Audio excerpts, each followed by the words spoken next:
My mother said the words so coldly it felt like she slapped me. Flights are $860 each. If you cannot afford it, Lucille, stay behind. Everyone at the table went silent, like they were waiting for me to break. My sister smirked, already knowing I couldn't pay that much on short notice. And for a moment, I actually believed this trip wasn't meant for me at all. If you're still here, make sure to like the story, share it, and subscribe. It helps more people see these real-life twists. I looked at all of them, my parents, my sister, her fiancé, planning the family vacation like I wasn't part of the bloodline. They talked about beaches, resorts, fancy dinners. Everything I'd always dreamed of doing with my family. Except this time, I wasn't invited. Not really. They knew my job had cut my hours. They knew my savings were tight. But instead of helping, instead of even offering support, they used it as proof that I wasn't on their level. Mom leaned back with her glass of wine, eyes full of judgment. Lucille, we would love for you to come, but we can't pay for everything. You should have planned better. Planned better? I had been working 2 jobs for months just to cover rent. I didn't tell them that. I never told them anything, because every time I tried, my sister twisted it into some joke about how I was barely surviving. And then Dad said something that changed everything. Something so unnecessary it felt like a knife. You know, maybe staying home will motivate you. When people pay for their own vacations, it feels different. They didn't know I kept every receipt, every message, every interaction. They didn't know I had started tracking a pattern, how they always overcharged me when it came to anything family-related. Dinners, gas, gifts, tickets. Always a little extra. Always only for me. But this time, something felt wrong. $860 didn't add up. Not for the airline they said they were booking. Not for the dates. Not for the destination. So when my sister accidentally left her email open on the kitchen tablet, I saw the real numbers. And my entire body went numb. Because the flights weren't $860. They were less than half of that. And the extra money? They were charging it to me, for a reason that made my stomach twist. I realized they weren't trying to leave me behind. They were trying to use me. And that discovery was only the start. I kept staring at the screen, my fingers shaking as the truth sank in. The flights were $398, not $860. And the extra fees Mom mentioned? Fake. Completely made up. The booking confirmation showed 4 tickets under their names. And 1 pending ticket with my name, already added to the cart even though they swore they hadn't booked anything for me yet. And beside my name, under payment, it said, split cost among remaining passengers. Remaining passengers. Meaning me. They weren't just overcharging me. They planned to make me pay for everyone else's luggage, seat upgrades, and travel insurance, all hidden in one inflated number. My heart pounded so loudly it felt like the whole house could hear it. I wanted to confront them right there, but something stopped me. A tiny voice in my head said, not yet. Let them show you who they really are first. So I backed away from the tablet quietly and walked toward the living room. They didn't even notice I was there. Mom was laughing with my sister, bragging about how this trip will finally feel classy. Dad was comparing hotel options, saying he didn't want anything cheap like last time. And then my sister said something that made the blood drain from my face. Lucille will either stretch herself thin and come, or she'll stay home and finally understand the difference between us. Difference? We grew up in the same house, ate the same food, went to the same schools. But ever since she got engaged to Ethan, my parents started treating her like royalty, and me like the family in turn. I wanted to disappear, but anger was crawling up from a place I didn't know existed. They weren't comparing us anymore. They were humiliating me. They were using my financial struggles to feed their own pride. A few hours later, Mom knocked on my door with a tone so sweet it felt rehearsed. So, sweetheart, did you think about the flights? We need to finalize things, and we can't wait forever. I asked her calmly, why are you charging me more than everyone else? Her face froze for half a second, then she laughed. Oh honey, you must have misunderstood something. Everything is equal. Your sister just has different needs right now. Different needs? She meant the wedding. The endless spa appointments. The designer bags she had to have. I realized they weren't stressing over money. They were using me as the family wallet to cover anything they didn't want to pay for themselves. I didn't argue. I didn't raise my voice. I just nodded, pretending I believed her lie. Because something inside me shifted. A quiet decision. A dangerous one. If they wanted to play smart, I would play smarter. And the first step? Letting them think I was still the same Lucille who always took the hit, always bent to keep the peace, always accepted being the less successful one. But they had no idea I had been building something. Working in silence. Saving in silence. Learning in silence. And when the right moment came, I would make them feel exactly what they made me feel. The trip wasn't just a vacation anymore. It became the perfect setting for payback. For the next few days, I pretended everything was normal. I let them think I was confused. I let Mom repeat the fake prices. I let my sister talk about the luxury hotel she picked, even though I had already seen the invoice showing she chose the cheapest rooms for me and the upgraded suites for themselves. And they kept talking like I should be grateful just to be included, but while they were plotting ways to squeeze money out of me, I was planning something entirely different. Something they would never see coming. The moment I confirmed how deeply they were using me, I opened the folder I kept hidden on my laptop, the one labeled Work. Inside were the financial statements from the freelance business I had built quietly for 2 years. A business they didn't even know existed because they never bothered to ask about my life unless it involved them. They thought I was barely surviving, but I had been earning more than enough to protect myself. I wasn't rich, but I wasn't helpless either, and I realized something important: this wasn't about the money. It was about the way they enjoyed watching me struggle. The night before the final booking deadline, they all gathered in the living room for a family meeting.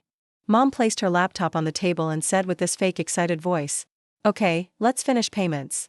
I sat quietly while she read out each cost, every one of them inflated for me. She didn't even try to hide it. My sister leaned back on the couch, twirling her hair, smiling like she was watching a show. "Lucille, if this is too much for you, you can always sit this one out," she said. "It's not our fault you can't keep up." And Dad just nodded like she had said something wise. I didn't react. I didn't defend myself. I simply asked, "So the total is $860 for me?" Mom nodded quickly. "Yes, and we need you to pay right now. We can't risk prices going up." Risk? They had already bought the tickets. The price increase was another lie to pressure me. I pretended to open my banking app. "Give me a second," I said, tapping my screen slowly, letting the silence stretch. I could feel all their eyes on me, waiting. Almost hoping I would say, "I can't afford it." Because that would give them the satisfaction they wanted, the confirmation that I was still the weak link. But I wasn't that girl anymore. "I'll take care of it," I said finally. Mom exhaled like she had won. My sister smirked and whispered, "Told you she wouldn't back out." They thought they controlled me. They thought they manipulated me into paying, not knowing I didn't send them a single dollar. Instead, I was preparing something quietly, something bold, something they would never expect. And once we reached the airport, their entire plan, their lies, their greed, everything they built against me, would collapse in a way they would never forget, because I wasn't going there as the weak one. I was going there holding a truth that would shake all of them. The morning of the trip felt strange. The house buzzed with excitement, but none of it was meant for me. My parents were rushing around, checking their bags, taking selfies, reminding my sister about her skincare routine mid-flight. No one even asked if I needed help. No one checked if I was ready. It was like I was a passenger in their world, not part of their family. But I kept a calm smile, pretending everything was fine while my plan sat quietly in the back of my mind. At the airport, Mom walked up to the counter with the confidence of someone who believed everything was under control.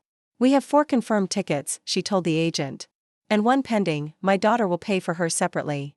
I watched the agent type, her brows pulling together slowly. "Ma'am, all 5 tickets are already paid for. Including hers." Mom's smile twitched. "No, that's impossible.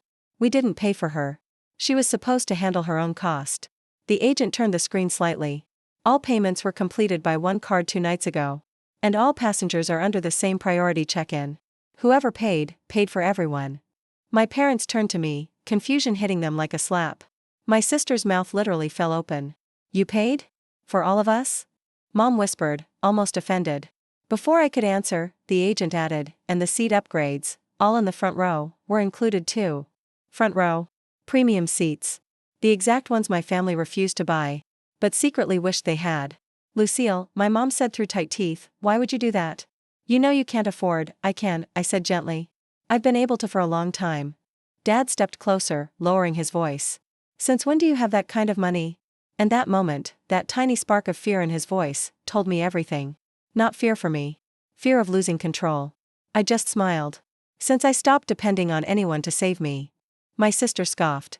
"So what, you're trying to show off?" I looked her right in the eye. "No. I'm showing you what you never bothered to see." Their shock hung heavy in the air, but I didn't stop. Because the twist wasn't over. Not even close. When we walked toward security, the agent called after us, "Ma'am, one more thing. The hotel reservation attached to this booking, it's under her name too. All suites. All fully upgraded." My parents froze mid-step. They thought this trip would prove I was the weakest one. They thought they could shame me, use me, push me into the corner again. But now the truth was out. my truth, in front of strangers, in front of themselves, and most importantly, in front of the sister they had always compared me to. And as their faces turned pale, I knew it was finally time for the final hit. The moment where everything they built against me crumbled. And everything I built in silence rose to the surface. I drove straight to the courthouse that morning, the same place where Mom once walked in with that smug smile, certain she'd win everything. But this time, I wasn't the one trembling. They were. Dad kept pacing the hallway, rubbing his hands together like a man who finally realizes the storm he created was now coming for him. Mom sat stiff, clutching her purse like it was the last thing she could still control. And when they looked up at me, standing there in a tailored black suit, confident, calm, and nothing like the scared son they used to shout down at the dinner table, their faces dropped. "Sutton, can we talk?" Dad asked, voice shaking. "Not today," I said. "You had years." Inside the courtroom, my lawyer placed a thick folder on the judge's desk. Every message. Every threat. Every voice note. Every bank statement that proved how they took my name, my credit, my trust, just to lift up my brother, just to remind me I was always second.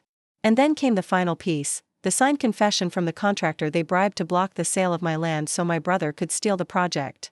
Mom's face turned white. Dad covered his mouth. My brother slumped back like someone had pulled the bones out of him. "Sutton," Mom whispered, voice cracking, We're still family." "Family?" I said quietly. "You only remember that word when you need something." The judge didn't even need an hour. The ruling hit them like a hammer: full compensation. Penalty fines. Ownership restored. Legal distance granted. In one decision, everything they tried to steal came back to me. When we walked out, Mom reached for my arm like she used to when I was a kid crossing the street. But this time, I stepped away. "You pushed me out of your lives a long time ago," I said. "You don't get to walk back in because you lost." She broke. Dad looked older than I'd ever seen him. My brother couldn't even look at me. For years, I believed their version of me, the kid who'd never be good enough. The spare. The shadow. The one who'd always fall behind the favored son. But standing there on those courthouse steps, with the truth finally exposed and everything they tried to bury rising in the open light, something inside me shifted. Not anger. Not revenge. Freedom. I got in my car and drove home, not to their house, not to the tiny apartment where I once cried myself to sleep, but to the lakefront home I built. The one they said I'd never afford. The one they tried to take. And when I opened the door, the quiet finally felt peaceful, not empty. For the first time in my life, I wasn't trying to prove anything to anyone. I had already won.